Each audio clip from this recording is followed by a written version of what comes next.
Off-season workouts are underway for the Cowboys and Saints. Lots to get to on both of those teams with the NFL draft coming our way next week. We're so glad you're with us today. Dan and I are here. We're celebrating an incredible finish in the Masters tournament. Dan, pull it. Yep, there we go. I've got my Masters bracelet and earrings. Play it or win it.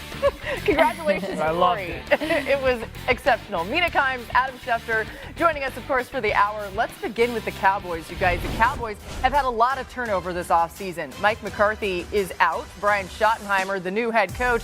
9-time Pro Bowler Zach Martin retired, and DeMarcus Lawrence left for Seattle after 11 seasons in Dallas. The Cowboys brought in Dante Fowler Jr. and Solomon Thomas to help on the defensive line and traded for corner Kyer Elam. They also brought in running backs Javonte Williams and Miles Sanders. But Adam, let's start with Micah Parsons. He's one of the constants with this Dallas team, but he's entering the final year, of course, of his deal. What more can you tell us about where things stand with him and Dallas?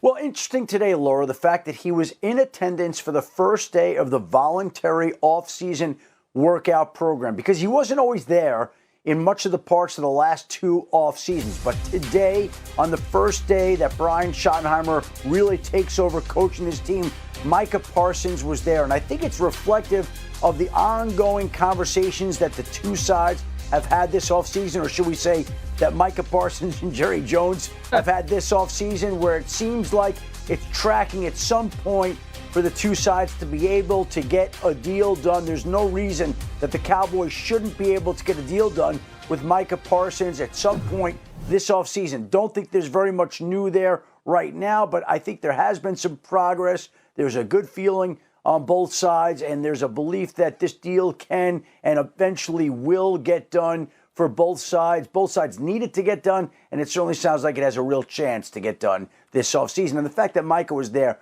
I think, is a positive sign. Yeah, Adam, I feel like all of us have been part of those conversations because they've happened via the media in a lot of ways, too. But, Dan, let's go to the other side of the ball, okay? What are your expectations for this Dallas offense in the first year under new head coach Brian Schottenheimer? I think it looks-wise will be a 180 to what we've seen with this Cowboys offense be under Mike McCarthy. Much more modern. At least if you go back to the time that Brian Schottenheimer last was a play caller in Seattle, a lot of the modern elements that we talk about with offensive football, the play action percentage of 3 wide receiver sets, and then the use of motion. I actually want to see that motion go up. Now, if you look all the way at the bottom, that's the one thing that I do believe has to change just a little bit, is they ran the football on design runs more than half of their first downs. And modern football, the best down to throw the football on is first down. So if he could take some of those schematic things that were in Seattle and maybe deviate a little bit to just such commitment to running the ball on first down, I like a lot of what at least his past shows for what this offense can become. Yeah, I think it's been really fascinating, Dan, because when you go back to when he was an offensive coordinator in Seattle, it felt like there was a little bit of a push and pull between him and the head coach, Pete Carroll. You alluded to the fact that, they ran the ball on first down. I wonder how much of that was Pete, who loved running the football. How much of it was Schottenheimer? I think we're going to find out now that he's got his chance to completely run the show in Dallas. I agree with you, though, about the nature of the offense. It also reflects how he talked about it when he was introduced. And I think it's something that they can execute with a few additions. One thing I like about the makeup of this offense right now is that they have a very young offensive line, and they've invested a lot into it in recent years. Yeah. So they're making a bet that they can get development out of those young players, many of whom got a chance to play last year. And I like that approach to team building. They got to add a wide receiver. They also have to add a running back. And I actually really love where they're picking in the draft for those needs. A common name who you hear associated with him, if Tedero McMillan is gone, is Matthew Golden.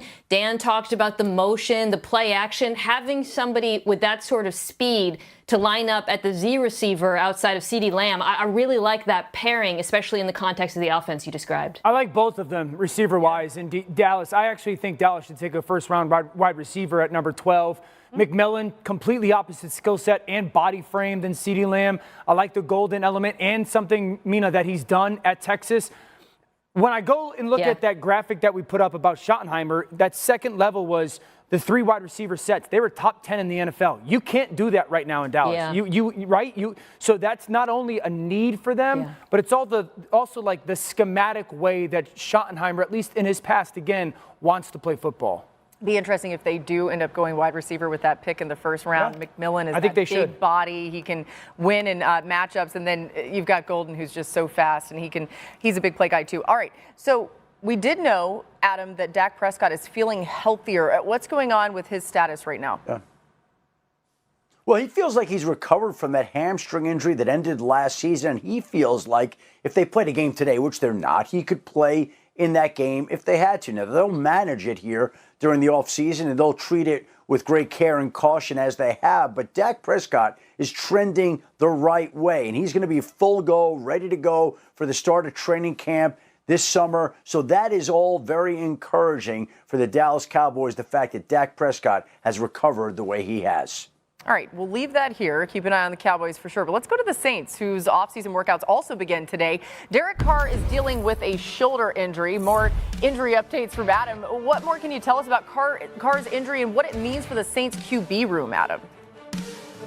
Well, this is something that the Saints have known about for a while, and it's something that bothered him last season. But now it's come out that maybe he is facing the prospect of having surgery that could derail a major, if not all, of his 2025 season. It's a peculiar situation. It seems like there's a lot going on here. There's more than we've heard so far, and we're waiting more details to come in about this particular situation. But if we go back and look, it seemed like there was some issues between the Saints and Derek Carr in trying to get a new contract done. Then they get the new contract done. Now there's conversation, speculation about whether the Saints would be drafting a quarterback. Carr is going to the last year of his deal. It just seems like there's a lot of things going on here right now, more unknowns than known. What's known right now is Derek Carr has a shoulder injury that he's had. He could miss time.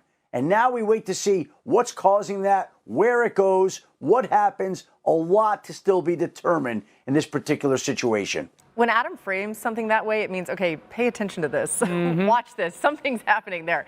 I mean, with what we know right now, should the uncertainty around Carr's health impact what the Saints do early in the draft?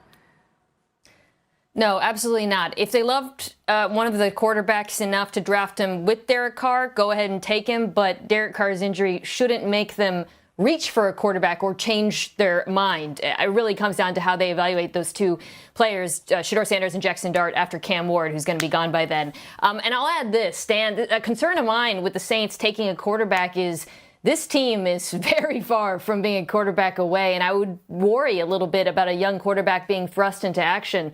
To my eye, they need offensive tackle, wide receiver. You know, Chris Olave's got his injury history on that side of the ball. You could add running back as well behind Kamara. And then on the other side, all three levels, they got to get younger and faster. So, look, if they really love one of the quarterbacks, you take the quarterback because who knows when you're going to get another chance. But I'm just saying I would be a little bit wary given the state of this roster. So my initial point was going to be, does Kellen Moore want a running quarterback? But I do think it's worth having a conversation around the talking point of you only draft them if you love them.